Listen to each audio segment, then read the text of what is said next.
Hi, my name is Kenny Eggleston with Marshall County REMC. I've been a lineman for 25 years and now I'm part of the Member Services Department for your local utility in Marshall County REMC. We here at the REMC are dedicated to providing electric safety programs to our consumers. We care about safety around power lines. I want to touch on 3 different types of electricity in regards to the video that you just watched based on how power is generated, transferred, and used at your home. First, we have static electricity, which I know every one of you have rubbed a balloon on your head and your hair stands on its end. Our clothes get sticky. That's a form of static electricity. Another form is batteries. We use batteries to start our cars and run our flashlights in the event of a power outage. The next is the electric we use at our homes to cook our food, do our laundry, and light up our houses at night. I next want to show you a couple pieces from our Power Town display that get the electricity to your homes. Remember, we talked about generation, transmission, and distribution in our Hey video. Marshall County RMC is the last part of the system, the distribution, which carries the power to your residence to power those things that you need. So as we watched the previous video, they taught you about generation, transmission, and distribution. It's generated from the power plant, it's stepped up in voltage to get it far across the country where it needs to go, and then it's brought to a substation as this one to step it back down into usable voltage to come to your homes. These are our poles, which are wooden, cross arms and insulators, which protect the energized wires from the ground. This is our substation and transformer, where the power stepped down and brought to distribute to your homes for usable energy. And these are the pole-mounted transformers that step it down even again to give you the voltage that you can use in your homes. I do want to add that over 1,000 deaths occur annually because of electrocution. Energized lines mean just that, they are on. Energized lines are on, and electrocution means to kill by electric shock. So I want you to understand the differences between those two. Electricity needs a path to ground to work. It is always searching for the easiest path to ground, and it could be you. Our linemen take every precaution to work safely around energized power lines. One way they do that is 20,000 volt tested rubber gloves. These allow the linemen to work on the energized conductors that serve your home safely. This model represents a smaller scale of the system that serves you. This is reduced down for a safe operation to show you what could happen if you or anything around you come in contact with an energized electric line. We'll start with the antenna on the house. For instance, if an adult around the house or you see anybody that could possibly be raising an antenna close to the power lines, in the event that touches the power line, now it has its path to ground. Whoever's touching that antenna is the path to ground and could very well be electrocuted. In the event that any of you may be in a vehicle accident with the possibility of power lines down, we're going to demonstrate this school bus that has crashed along the roadway, and a power line in that instance has come down on the bus.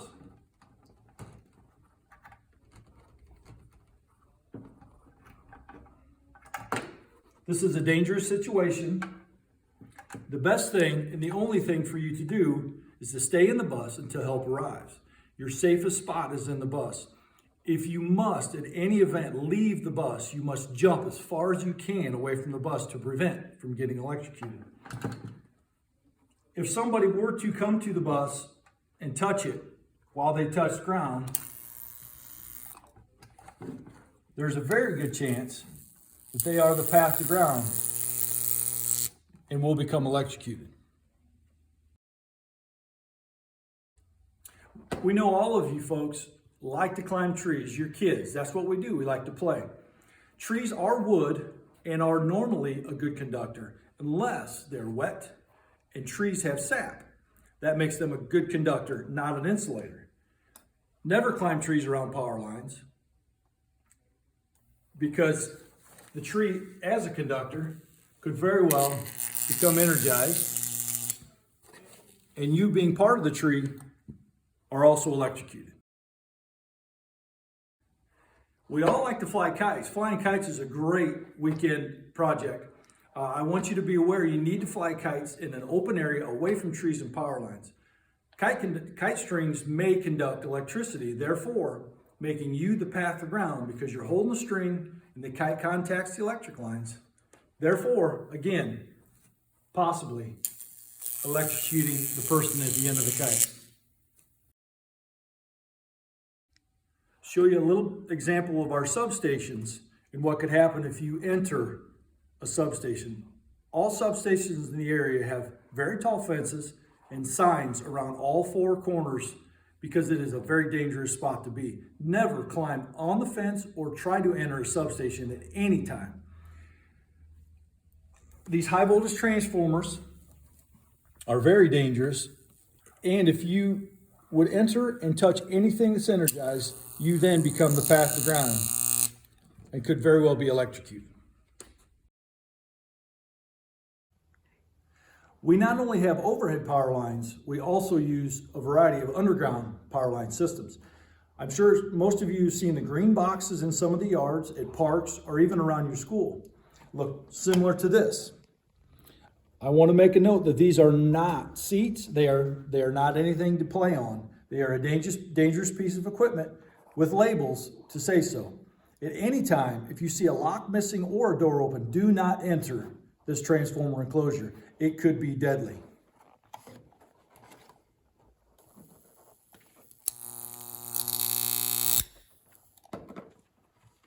If you see a pad-mounted transformer open or anything looks weird, tell an adult. Have them call the utility company so that we can get it corrected as soon as possible. So as we discussed earlier, we use underground power lines as well as overhead. Our pad-mounted transformer is fed by an underground power line with the same voltage that's in our overheads. You just can't see it. When people dig, I don't know how many of you are going to be in the backhoe anytime soon, but when these folks dig and actually contact one of our power lines, anybody in proximity of this backhoe or the area could be badly injured.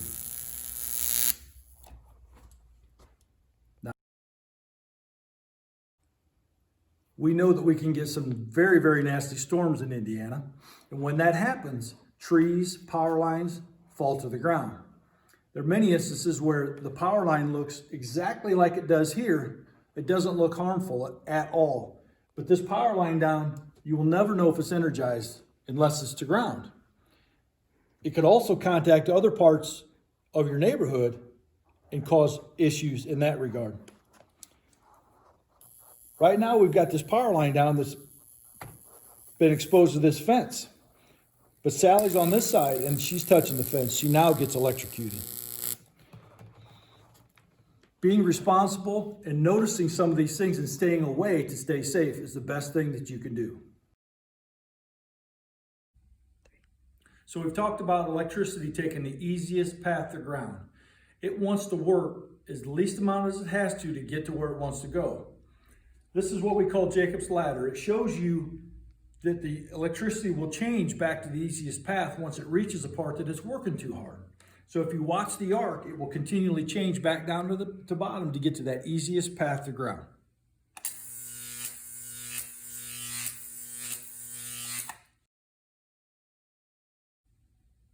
So I want to add a few things at the end of our presentation to kind of show you what electricity can do when it reaches ground. This is a piece of the earth where a down power line had laid there and burned hot until it actually crystallizes the ground. It's actually pretty unique and it's pretty cool. But these are some of the dangers and what it can do to the minerals and the dirt in our soil. We talked about the specialty tools that linemen must wear to stay safe while they work energized lines. We discussed the rubber gloves tested at 20,000 volts. We also wear lineman sleeves, which cover from your shoulders clear down to your wrist. They're also tested at 20,000 volts. This is a type of hot stick that we use. There are many times that we don't want to interrupt your power if we have to work on your neighbor's power, fix it or install it or thereof. So we have to use these insulated tools in order to work it safely to provide the best power we can. And in conclusion, I hope this condensed version of the electric safety program has taught you something and you're aware of what not to do or what to do in certain situations when it comes to electric safety. I hope soon to be able to come see you in person and provide you with the same demonstration at a lengthier and more descriptive circumstances. I appreciate your time and thank you very much. Bye-bye.